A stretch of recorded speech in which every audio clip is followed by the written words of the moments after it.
بسم اللہ الرحمن الرحیم۔ السلام علیکم دوستو، آج کا واقعہ ہے سلطان محمود غزنوی اور نبی حضرت خضر علیہ السلام کی ملاقات۔ ایک دفعہ کا ذکر ہے کہ سلطان محمود غزنوی نے اپنے دربار میں اعلان کروایا کہ ہے کوئی اللہ کا بندہ جو میری ملاقات اللہ کے نبی حضرت خضر علیہ السلام سے کروائے۔ سارے درباری خاموش ہو گئے اور کسی نے بھی کوئی جواب نہیں دیا۔ تھوڑی دیر بعد آخر میں بیٹھا ایک شخص کھڑا ہو گیا اور کہا کہ جی، میں آپ کی ملاقات حضرت خضر علیہ السلام سے کروا سکتا ہوں۔ سلطان نے پوچھا کہ کیسے ملاقات کرواؤ؟ تو اس نے کہا کہ اس کے لیے مجھے دریا کے کنارے 1 سال تک ایک مخصوص وظیفے کا ورد کرنا ہوگا، اس کے بعد آپ کی ملاقات اللہ کے نبی حضرت خضر علیہ السلام سے ہو سکتی ہے۔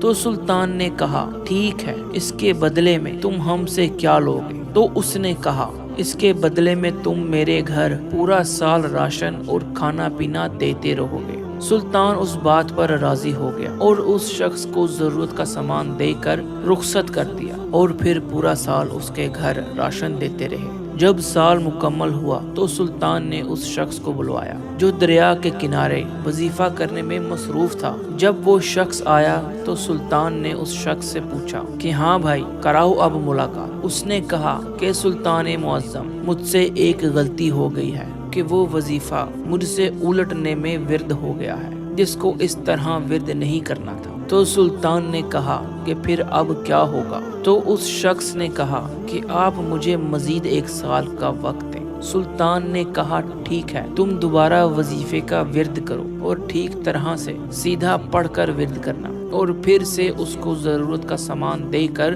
رخصت کر دیا۔ وہ شخص چلا گیا اور وظیفہ کرنے میں دوبارہ مصروف ہو گیا، اور وعدے کے مطابق سلطان اس کے گھر پھر سے پورا سال راشن بھجواتا رہا۔ 2 سال گزرنے کے بعد سلطان نے اس شخص کو بلوایا اور کہا کہ ہاں بھائی، اب کراؤ ہماری ملاقات اللہ کے نبی حضرت خضر علیہ السلام سے۔ تو اس شخص نے کہا کہ سلطان معظم، حقیقت یہ ہے کہ مجھے ایسا کوئی وظیفہ نہیں آتا تھا جس سے آپ کی ملاقات حضرت خضر علیہ السلام سے کروائی جائے، اور میں تو ایک غریب بندہ تھا، تو سوچا کہ اس طرح 2 سال میرے اور میرے گھر والوں کے اچھے گزر جائیں گے۔ سلطان یہ سن کر غصہ ہوا اور اپنا دربار لگوایا اور اپنے 3 وزیروں سے کہا کہ آپ کی کیا رائے ہے کہ اس کو اس کی غلطی کی کیا سزا دی جائے۔ جب پہلے وزیر سے پوچھا کہ اس کے ساتھ کیا سلوک کیا جائے تو اس نے کہا اے سلطان معظم، اس کو بھوکے کتوں کے سامنے پھینک دیا جائے۔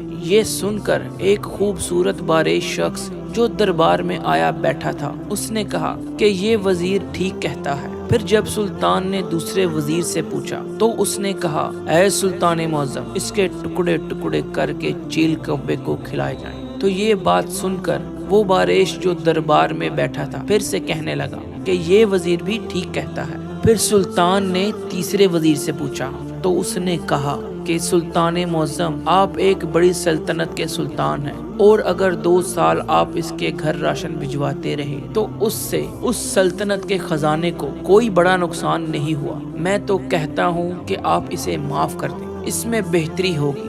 یہ بات سن کر دربار میں بیٹھے اس بارش شخص نے کہا کہ یہ وزیر بھی ٹھیک کہتا ہے۔ سلطان اس بارش کی بات سن کر حیران ہوا اور اسے مخاطب کر کے کہا کہ اے شخص، جب پہلے وزیر سے پوچھا کہ اس کے ساتھ کیا سلوک کیا جائے تو اس نے کہا اے سلطان معظم، اس کو بھوکے کتوں کے سامنے پھینک دیا جائے، تو تم نے کہا یہ ٹھیک کہتا ہے۔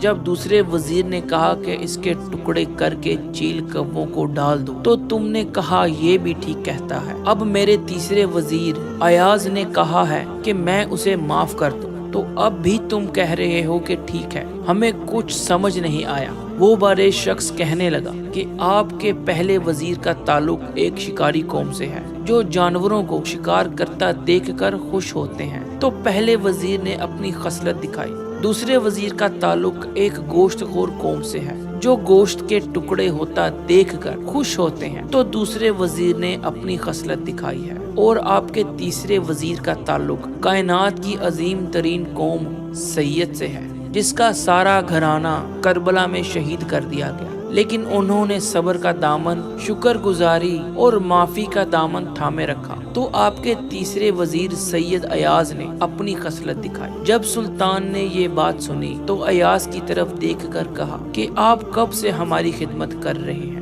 ہمیں یہ کیوں نہیں بتایا کہ آپ کا تعلق حضور پاک صلی اللہ علیہ وآلہ وسلم کے گھرانے سے ہے؟ اور آداب کے طور پر سلطان تخت پر کھڑے ہو گئے۔ ایاز نے یہ بات سن کر کہا کہ سلطان معظم، یہ میرا ایک راز تھا جو اس خوبصورت باریش شخص نے ظاہر کر دیا ہے، تو میں بھی اس کا ایک راز ظاہر کرنا چاہتا ہوں۔ آپ جس نبی حضرت خضر کی تلاش میں ہیں، یہی شخص حضرت خضر علیہ السلام ہے۔ بس ایاز کی یہ بات کرنی تھی کہ وہ باریش خوبصورت شخص حضرت خضر علیہ السلام وہاں سے غائب ہو گئے۔ سلطان نے اس شخص کو معاف کر دیا اور ایاز کو ایک بہت بلند مرتبے پر فائز کر دیا۔